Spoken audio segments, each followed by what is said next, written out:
आज सबसे पहले बात होगी योगी और अखिलेश में शुरू हुई जुबानी जंग की। दरअसल उत्तर प्रदेश विधानसभा चुनाव में अभी 7 महीने बाकी हैं, लेकिन सियासी जंग तेज हो चुकी है। योगी आदित्यनाथ ने पीडीए में पी का मतलब पाकिस्तान बताया और अखिलेश यादव ने पलटवार किया है।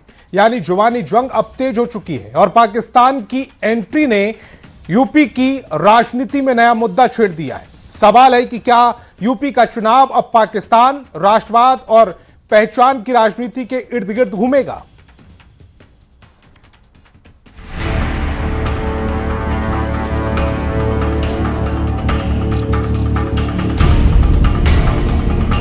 चुनाव दूर है, लेकिन सियासत ने रफ्तार पकड़ ली है। यूपी में अब लड़ाई सिर्फ सीटों की नहीं, नैरेटिव की भी है। समाजवादी पार्टी पीडीए के सहारे अपना सामाजिक समीकरण मजबूत करना चाहती है। बीजेपी इस समीकरण को चुनौती दे रही है। मुख्यमंत्री योगी आदित्यनाथ ने पीडीए के पी को पाकिस्तान से जोड़कर सीधा हमला बोला। संदेश साफ था, विपक्ष के चुनावी हथियार को राष्ट्रवाद के मैदान में घेरो। अब अखिलेश यादव ने भी जवाबी हमला किया है। उन्होंने पी का नया मतलब निकाल दिया, यानी जुबानी जंग अब तेज हो चुकी है और पाकिस्तान की एंट्री ने यूपी की राजनीति को नया मुद्दा दे दिया है। गिरगिट की तरह रंग बदलने वाले लोग कैसे परिभाषा करते हैं। पी की परिभाषा पहले पिछड़े से, फिर पी की परिभाषा पंडित से, और आप देखना एक दिन वे पी की परिभाषा पाकिस्तान से भी कर देंगे। पी का मतलब पाकिस्तान। अगर मैं यूं कहूं बीजेपी भाग जा पाकिस्तान, या यूं कहूं कि भाग जाओ पाकिस्तान, जो सिद्धांत है वो नहीं बदल सकता। सिद्धांत कभी नहीं बदलता। 2024 के लोकसभा चुनाव में पीडीए समाजवादी पार्टी की राजनीति का बड़ा हथियार बना। पिछड़ा, दलित और अल्पसंख्यक का यह समीकरण समाजवादी पार्टी की चुनावी रणनीति के केंद्र में रहा। बीजेपी अब इसी नैरेटिव की धार कुंद करना चाहती है। योगी सरकार कानून व्यवस्था, माफिया राज और 2017 से पहले के यूपी को फिर से चुनावी बहस में ला रही है।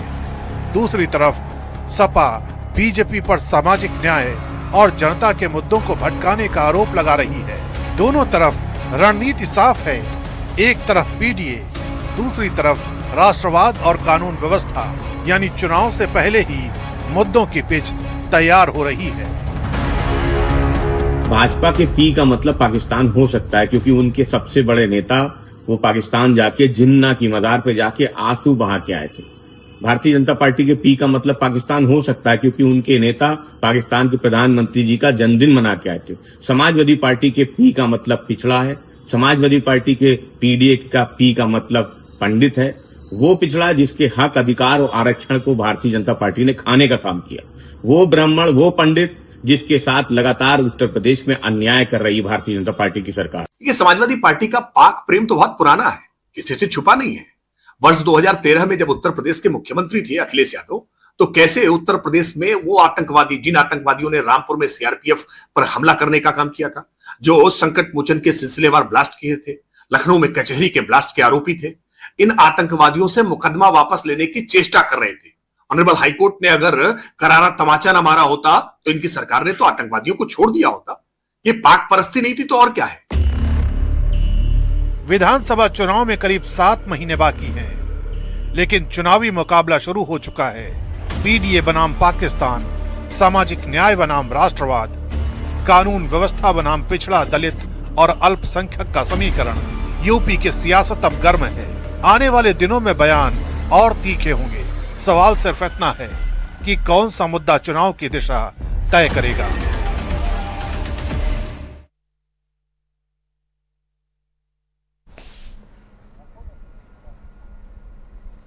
और बीजेपी अपनी सियासी रणनीति में युवाओं को सबसे ऊपर रखा है। प्रधानमंत्री नरेंद्र मोदी ने पार्टी के नए पदाधिकारियों को साफ संदेश दिया कि सरकार की नीतियों और उपलब्धियों को जन जन तक पहुंचाना है। खास फोकस युवा वर्ग और संचार के नए माध्यमों पर है। इसी के साथ बीजेपी ने जेन ज़ी तक पहुंचने के लिए नया मिशन भी तय कर लिया है।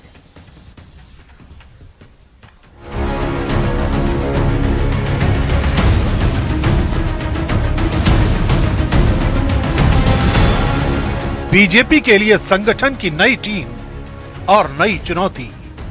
प्रधानमंत्री मोदी ने शनिवार को पार्टी मुख्यालय में नवनियुक्त पदाधिकारियों के साथ लंबी बैठक की। करीब 5.5 घंटे तक चले इस मंथन में संगठन, सरकार और जनता के बीच मजबूत कनेक्शन पर जोर दिया गया। बीजेपी मुख्यालय में प्रधानमंत्री नरेंद्र मोदी की नई टीम के साथ चली ये बैठक सिर्फ परिचय मात्र तक सीमित नहीं रही, बल्कि संदेश साफ था कि किस तरीके से सरकार के कामकाज को जनता तक पहुंचाना है, युवाओं को कैसे कनेक्ट करना है और उसके लिए नए नए जो साधन हो सकते हैं और खास करके डिजिटल मीडिया का उपयोग करना है। इस बैठक में कार्यकर्ताओं को और संगठन के जितने भी नई टीम के लोग थे उनको साफ मैसेज दिया गया।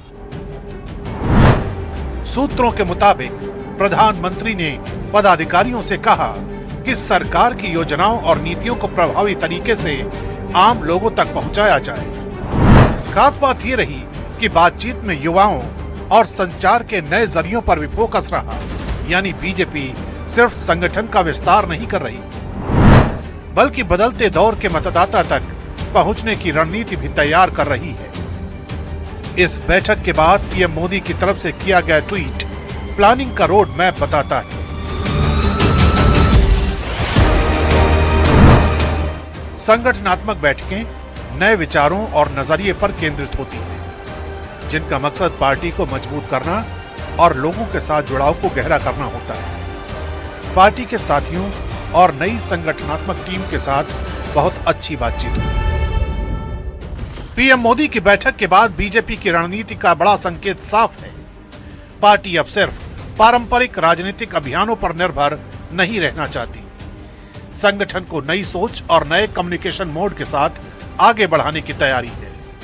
सरकार की उपलब्धियां हों या नीतियां, बीजेपी उन्हें सीधे लोगों तक पहुंचाने के लिए अपने संगठनात्मक नेटवर्क को और एक्टिव करना चाहती है। इसके साथ ही पार्टी नेतृत्व और कार्यकर्ताओं के बीच बेहतर तालमेल पर भी जोर है। नई टीम के गठन के बाद अब बीजेपी का फोकस साफ तौर पर आउटरीच बढ़ाने पर है और इस पूरी रणनीति के केंद्र में तेजी से उभरता हुआ युवा मतदाता है। नई टीम के साथ बीजेपी की नई रणनीति भी तैयार है। बीजेपी का मानना है आने वाले चुनाव में जो युवा मतदाता है वो महत्वपूर्ण भूमिका निभाने वाले हैं और बीजेपी ये भी जानती है कि आने वाले चुनाव में जो पारंपरिक चुनाव प्रचार होते थे, चाहे वो डोर टू डोर कैंपेन होते थे, रैलियां होती थी, नुक्कड़ सभाएं होते थे, वहीं तक सीमित नहीं रहना है। डिजिटल माध्यम से भी जनता तक पहुंचना है और यही वजह है कि आने वाले चुनाव में आप देखेंगे कि किस तरीके से जो चुनाव प्रचार का तरीका है वो बदल चुका है। यही वजह है कि बीजेपी ने जेन ज़ी के लिए अलग से प्लान तैयार किया है। पार्टी ने युवाओं से संवाद बढ़ाने के लिए 10 सदस्यीय कमेटी बनाई है। इसकी कमान राष्ट्रीय अध्यक्ष नितिन नवीन के हाथ में है, जबकि विनोद तावड़े को कोऑर्डिनेशन की जिम्मेदारी दी गई है। रणनीति सिर्फ युवाओं को संदेश देने की नहीं, बल्कि उनकी सोच, उनकी चिंता और उनकी उम्मीदों को समझने की भी है। बीजेपी युवा संवाद अभियान के जरिए जेन ज़ी तक सीधी पहुंच बनाना चाहती है। डिजिटल प्लेटफॉर्म, नए संचार माध्यम और सीधे संवाद, यही इस नई राजनीतिक रणनीति के प्रमुख हथियार होंगे। भारत की राजनीति में युवा मतदाता अब सिर्फ भविष्य नहीं, वर्तमान की बड़ी ताकत है। बीजेपी से समझते हुए जेन ज़ी के साथ सीधा कनेक्शन बनाना चाहती है। संगठन की नई टीम, नए संचार माध्यम और युवा संवाद की रणनीति इसी दिशा में कदम है। अब सवाल यह है कि क्या बीजेपी का यह नया मिशन डिजिटल दौर के युवा मतदाता को राजनीतिक तौर पर अपने साथ जोड़ पाएगा?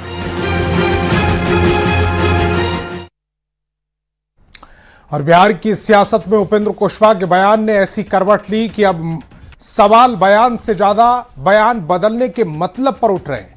पहले कुशवाहा ने कहा कि नीतीश कुमार की राजनीतिक विरासत को संभालने के लिए उनकी पार्टी आरएलएम तैयार है, लेकिन जब इस बयान को लेकर सवाल उठे तो अब कुशवाहा की सफाई सामने आ गई। कह रहे हैं कि विरासत कोई सरकारी पद नहीं, यानी पहले विरासत पर दावा और सवाल उठने पर विरासत का मतलब ही बदल दिया गया। अब नीतीश कुमार जी ने फुर्सत ले ली है बिहार की राजनीति से एक तरफ से।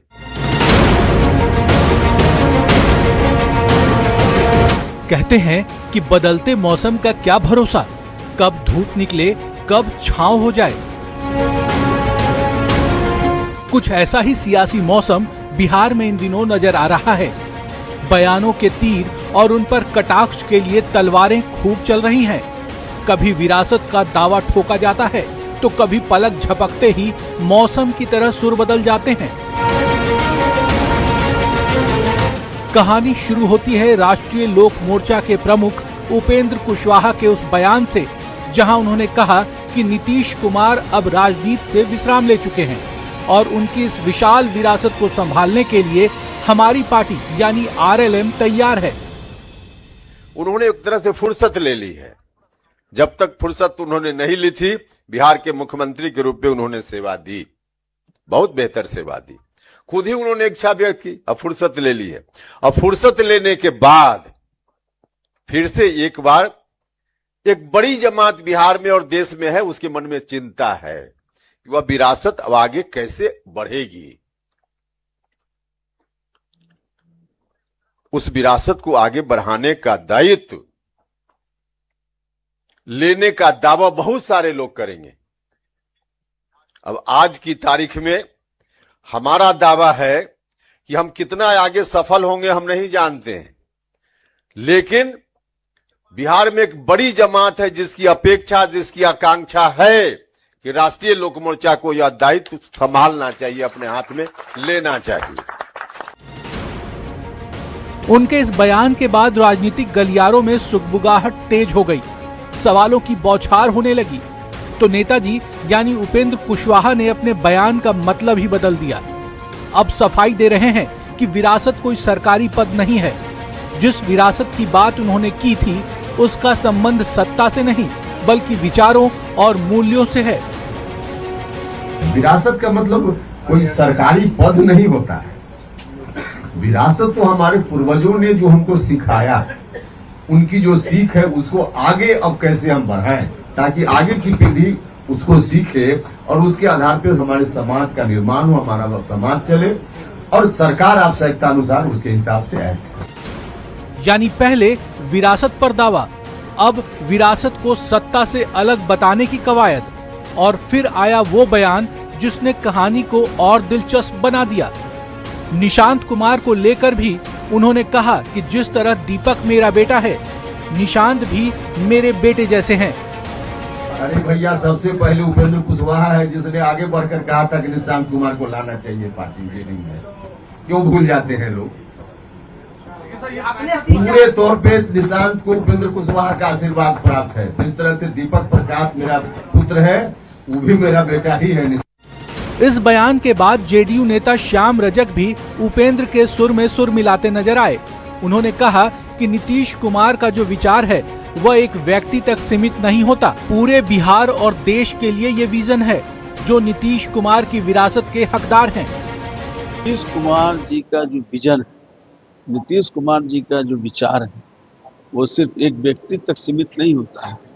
पूरे बिहार और पूरे देश की जो जनता है जो नीतीश कुमार के विरासत के हकदार है। इसलिए अगर उपेंद्र कुशवाहा जी ने कहा है तो वो एक प्रतीक के रूप में कहा है। यानी विरासत की बहस अब सिर्फ विचारधारा तक सीमित नहीं, सियासत में रिश्तों, उत्तराधिकार और भविष्य की राजनीति तक पहुंच गई है। तो सवाल ये है कि पहले नीतीश की विरासत के लिए आरएलएम ने दावा क्यों ठोका? जब सवाल उठे तो विरासत को सत्ता से अलग क्यों कर दिया? क्या पहला बयान दिल की बात थी और दूसरा बयान राजनीतिक सफाई? ये तो जनता तय करेगी, क्योंकि जनता जानती है बयान बदला है, दावा नहीं। अब बिहार की सियासत में विरासत विचारों की है या फिर विरासत के बहाने सत्ता की अगली पारी की तैयारी? पटना से न्यूज़ 18 के लिए आनंद अमृतराज और धर्मेंद्र कुमार की रिपोर्ट।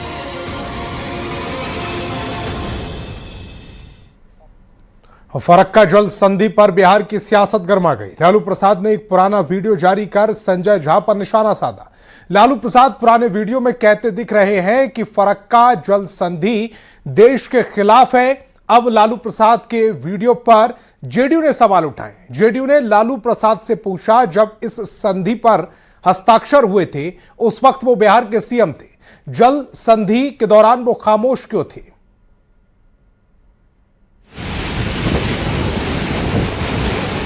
क्या सत्ता में रहने के लिए आपने बिहार के हित को बलि चढ़ा दिया? बिहार में फरक्का जल संधि को लेकर सियासत तेज हो गई है। जेडीयू के राष्ट्रीय कार्यकारी अध्यक्ष संजय झा फरक्का जल संधि के रिन्यूअल पर विरोध कर रहे हैं। उन्होंने साफ कहा, बांग्लादेश के साथ अब ये जल संधि आगे नहीं बढ़नी चाहिए, इससे बिहार को भारी नुकसान हो रहा है। बिहार में बाढ़ और गाद की समस्या बढ़ रही है। अब फरक्का जल संधि को लेकर लालू प्रसाद ने एक पुराना वीडियो जारी किया, जिसमें संसद में लालू प्रसाद फरक्का जल संधि पर सवाल उठा रहे हैं। लालू प्रसाद ने दावा किया कि उनकी पार्टी ने फरक्का जल समझौता का विरोध किया था। इतना खतरनाक ट्रीटी कर दिया, दान कर दिया। हुकुमदेव जी, पानी भीतर, ताला बंद और उस ट्रीटी को तोड़वाइए। कोई जरूरत नहीं है, कोई जरूरत नहीं है। ये ट्रीटी देश के खिलाफ में है। ये सारा फरक्का बांध, ये सारा हमारा अमृत, हमारा पानी, ये सारा पानी बांग्लादेश को दे दिया गया। क्यों गंगा नहीं सूखेगी? ये गंगा का पानी, ये हमारा अमृत पानी, अगर भारत सरकार में दम है तो आप इसको ओपन करिए, उस ट्रीटी को तोड़िए जो बांग्लादेश को पानी आपने दान कर दिया।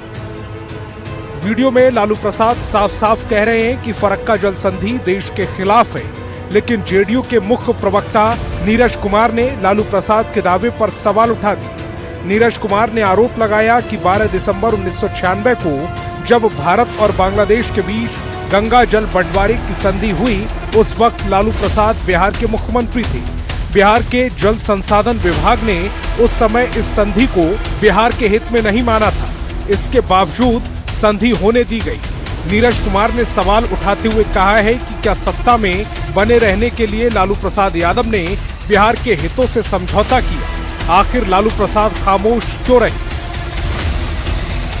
क्या चारा घोटाला के चलते आपकी जुबान खामोश हो गई?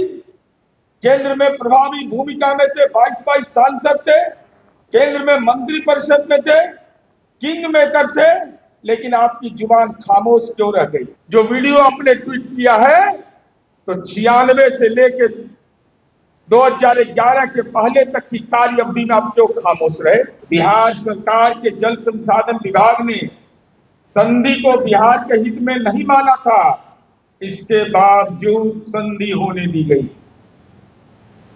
क्या सत्ता में रहने के लिए आपने बिहार के हित को बलि चढ़ा दिया? फरक्का जल संधि का मुद्दा जेडीयू सांसद संजय झा ने राज्यसभा में उठाया था। संजय झा ने कहा कि फरक्का जल संधि का रिन्यूअल नहीं होना चाहिए, तो लालू प्रसाद ने सोशल मीडिया पोस्ट के जरिए संजय झा पर पलटवार किया। उन्होंने बिना नाम लिए संजय झा को नौसिखिया बताया और ये भी कहा कि फरक्का जैसे गंभीर विषय पर बोलने से पहले इसके इतिहास और भूगोल को समझना चाहिए। अब लालू प्रसाद के पोस्ट पर जेडीयू ने पलटवार किया। फरक्का बैराज का मुद्दा बिहार की राजनीति में नया नहीं है। नीतीश कुमार भी अलग अलग मौकों पर फरक्का जल संधि पर सवाल उठा चुके हैं। 1996 की भारत बांग्लादेश फरक्का जल संधि दिसंबर 2026 में समाप्त होने वाली है। ऐसे में इस संधि के नवीनीकरण के पहले केंद्र पर दबाव बनाने की कोशिश तेज हो गई है। फरक्का का पानी अब सियासी टकराव का नया मैदान बन गया है। न्यूज 18 के लिए पटना से आनंद अमृतराज की रिपोर्ट। बात अब उस बेजुबान पुतले की जिसकी ताकत का अंदाजा आप और उसे जलाने के लिए संवैधानिक अधिकार को लेकर झारखंड में जोरदार बहस छिड़ी है।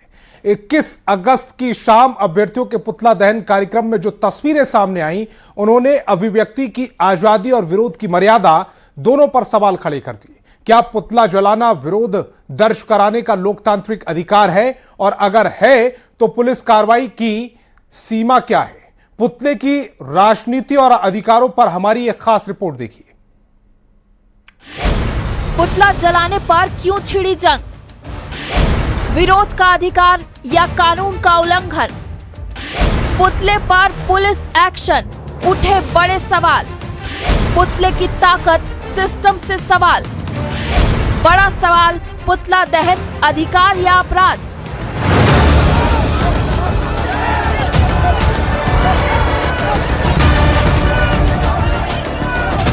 झारखंड में पुतला जलाना विरोध की आवाज है या कानून व्यवस्था के लिए चुनौती?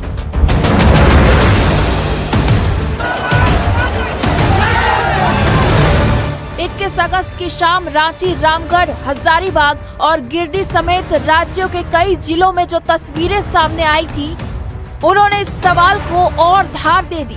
जेपीएससी जेएसएससी रिफॉर्म मंच की ओर से राज्य सरकार के खिलाफ पुतला दहन का कार्यक्रम तय था, लेकिन रांची के एल्बर्ट एक्का चौक से कचहरी तक पुलिस प्रशासन की मौजूदगी में पुतला छीनने की कोशिश और लाठीचार्ज की तस्वीरें सामने आई। हम लोगों के हाथों में पुतला था, वही पुतला प्रशासन छीनने का काम कर रहे थे, इसलिए हम लोग पुतला लेके भाग रहे थे। आपने देखा होगा कि जितना छात्र प्रोटेस्ट हम लोग किए हैं सब शांतिपूर्वक हुआ। ऐसा क्या हुआ कि किस तारीख की रात को छात्र उग्र हो गए, ये देखने की बात है, ये सोचने की बात है, ये जांच की विषय है। लेकिन तस्वीरों और सुर्खियों से आगे अब बात कानून की। क्या आम नागरिक को संविधान अभिव्यक्ति की आजादी के तहत सरकार के खिलाफ पुतला जलाकर विरोध दर्ज कराने का अधिकार है? कानून के जानकारों के मुताबिक विरोध का अधिकार है, लेकिन उसके साथ कानून व्यवस्था और सार्वजनिक शांति की सीमाएं भी जुड़ी हैं। ऐसे मामलों में पुलिस की ओर से आईपीसी की धारा 353 के इस्तेमाल को लेकर भी सवाल उठाए जाते रहे हैं। का जो है शांतिपूर्ण ढंग से पुतला जलाने के लिए इजाजत है। Right to freedom of speech and expression जो है उसके तहत आप शांतिपूर्ण ढंग से पुतला जला सकते हैं, बशर्ते कि पुतला जलाने का आपका जो इंटेंशन है वो मैलिशियस, मतलब खराब इंटेंशन नहीं होना चाहिए। हम लोग प्रजातंत्र में रहते हैं, लेकिन जो 21 तारीख की घटना है उसको राजतंत्र में आप बोल सकते हैं, क्योंकि उसके बाद कई वीडियो ऐसे माने आए हैं सोशल मीडिया में जिसमें कि ये भी बात की गई है कि पटक पटक के मारेंगे अगर कोई पुतला दहन करेगा तो ये बात जो आई है ये बहुत ही चिंतनीय विषय है। यानी बेजान पुतला भले ही कुछ बोल नहीं सकता, लेकिन 21 अगस्त की शाम उसने झारखंड की सियासत में कई सवाल जरूर खड़े कर दिए हैं। क्या अभ्यर्थियों का विरोध जायज था? क्या पुलिस की कार्रवाई जरूरत से ज्यादा थी? और क्या विरोध के नाम पर कानून की सीमा भी पार की गई? इन सवालों पर अब सियासी घमासान भी तेज है। सत्ता पक्ष और विपक्ष दोनों एक दूसरे पर निशाना साध रहे हैं। ये कि गुनाह आप करिएगा और लाठी हम पर पड़ेगा। गलती हमने कुछ किया नहीं, हम पीड़ित पक्ष के साथ खड़े हैं और उल्टा फिर पुतला जलाने का, चलिए पुतला जलाने तक चलिए वो अधिकार मैं मानता हूं। अमर्यादित भाषा का प्रयोग किया जा रहा था, गाली गलौज की भाषा का प्रयोग किया जा रहा था। हेमंत सोरेन आदिवासी है इसलिए टारगेट में है। जनता पार्टी द्वारा सुझाए गए समर्थित लोग जो हैं वो सरकार के खिलाफ आंदोलन कर रहे हैं, यही वजहों से टकराव सामने नजर आया। सम्मत कार्रवाई है साहब, पुतला जलाना कौन सा इसमें कानून का अपमान हो गया? ना तो कोई विधि व्यवस्था की स्थिति उत्पन्न हो रही है, ना कुछ हो रहा है। हाँ, जेएमएम के कार्यकर्ता 200 की संख्या में कैसे जमा हो गए और प्रशासन भी उतनी ही संख्या में था, लेकिन फिर भी उनके सामने बेबस छात्रों को और छात्राओं को पढ़ाई भी बहुत दिन नहीं चली थी मुख्यमंत्री जी, उसका भी पतन हो गया था। एक तरफ विरोध का लोकतांत्रिक अधिकार, दूसरी तरफ कानून व्यवस्था की जिम्मेदारी, लेकिन 21 अगस्त की तस्वीरों ने सवाल छोड़ दिया है। क्या लोकतंत्र में पुतला जलाने की भी कोई सीमा है? और अगर विरोध की आवाज दबती है तो उसकी जिम्मेदारी आखिर किसकी है? फिलहाल पुतला बेजान है, लेकिन उससे उठे सवाल पूरी तरह जिंदा हैं। 21 अगस्त की शाम राजधानी रांची में क्या हुआ ये वास्तव में जांच का विषय है। चूंकि यह मामला कानूनी दरवाजे तक पहुंच चुका है, गिरफ्तारियां भी हो रही है, ऐसे में सत्य को जानना बेहद जरूरी है और यह जांच का विषय भी है कि इसी 21 अगस्त की शाम राजधानी रांची की असलियत क्या थी, वहाँ वास्तव में क्या हो रहा था, क्या ऐसी ज़रूरत थी कि पुतला नहीं जलाना जरूरी था। कुल मिलाकर ये पूरा मामला जो है जांच का विषय। ऐसे में जांच को जांच पर ही छोड़ देते हैं, लेकिन तथ्यों को समझना, परखना और उसे जानना आपका भी अधिकार है। संजय कुमार सिन्हा, न्यूज़ 18, रांची।